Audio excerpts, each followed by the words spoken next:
Welcome to One Place at KPL's presentation on eNewsletter layout. In this web tutorial, we'll be discussing the best practices for designing the layout of your organization's eNewsletter. You may pause the video at any time to take note of what's on the screen. Let's get started. First, let's look at some stats for email newsletters. One of the fastest growing trends in marketing is the number of emails being read by phone. In 2011, 30.4% of all emails were read on a phone. In just 1 year, that number grew to 40.8%. It is projected that over half of all emails will be read by phone by the end of 2013. This is true across most generations, not just younger. Because of this, you must design your newsletter to make it easy to read by phone as well as Outlook and other email readers. When designing your e-newsletter, there are a few basic points to remember. When you write the copy for your newsletter, you want to summarize the information you want to provide your reader, and then provide a link to more information. Keep the copy to no more than 250 characters. Keep the font on the darker side and the background lighter.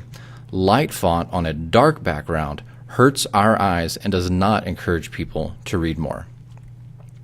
If possible, each article you share should have a picture or other graphical element. Pictures help your reader relate to the story. Pictures won't always be downloaded by your reader, so it's important your content can stand by itself.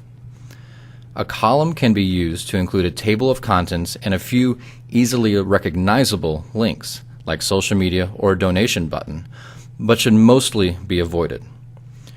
When including a call to action, such as a donation button, social media icons, or a link to forward the email, clearly lay out these options so readers will notice them.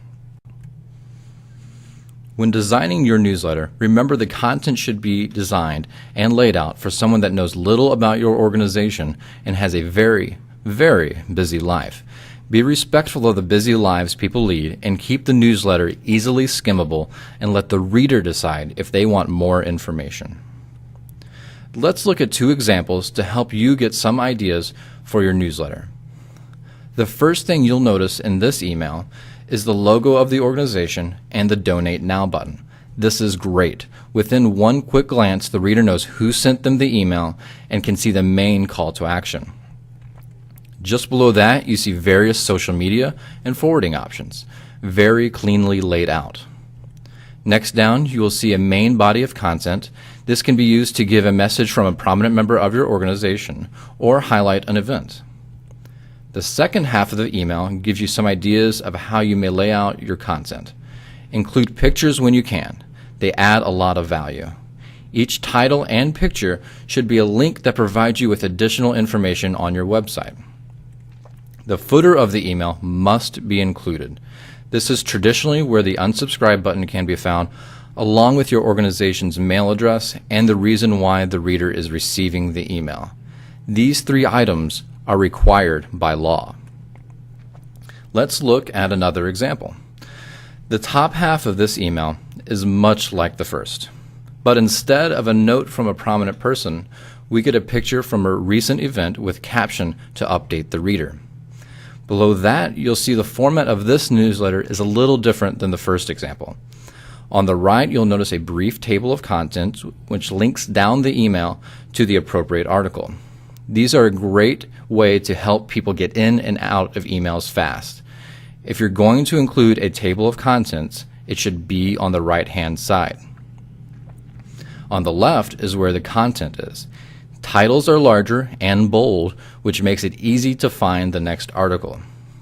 This newsletter will work better on cell phones because all of the main content is on the left side, which is the side that will automatically appear when someone looks at the newsletter on their phone. And that's it for e-newsletter layout tutorial. We hope that you now have a basic understanding of how to design your e-newsletter for your readers. If you have any questions, please feel free to contact the One Place staff at oneplace@kpl.gov.